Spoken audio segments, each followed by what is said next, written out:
বেশি স্পষ্ট করতে চান এবং এটি সমৃদ্ধ করতে চান, সেই স্বতঃস্ফূর্ত অংশগ্রহণ আমরা আপনাদের কাছে চাই আগামীকালকের এই শহীদ মার্চে। আমরা যদি আমাদের ঢাকার রুটটি বলি,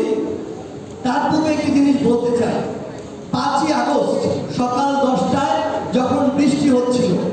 11টার দিকে অ্যাপ্রক্সিমেট যখন আবার আমাদের সকল ইন্টারনেট বন্ধ করে দেওয়া হলো, কিংবা 12টার দিকে ইন্টারনেট আসার পরেও আমাদের 2টায় যখন শাহবাগে একত্রিত হওয়ার কথা ছিল, তার ঠিক 2 ঘন্টা পূর্বেও কিন্তু পুরো বাংলাদেশের ছাত্র জনতার মধ্যে এইটুকু চিন্তা কাজ করছিল যে আমরা যে জন্য নিজের জীবনের রিস্ক নিয়ে শাহবাগের দিকে ছুটে যাব, সেটি সফল হবে কিনা। কিন্তু তার ওই চিন্তায়, চেতনায়, স্পিরিটে, আগ্রহে, কিংবা তার ওই যে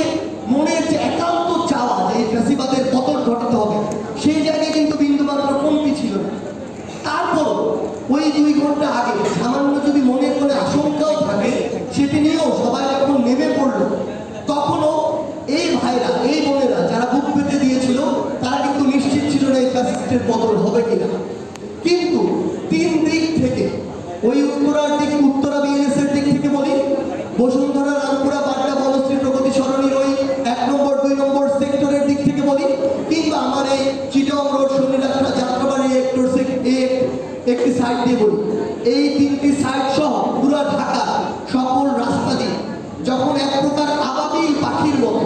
লক্ষ লক্ষ মানুষ রাস্তায় নেমে আসে, তখন ওই ফ্যাসিস্ট সরকারের পতন হয়, তারা দেশ ছেড়ে পালাতে বাধ্য হয়।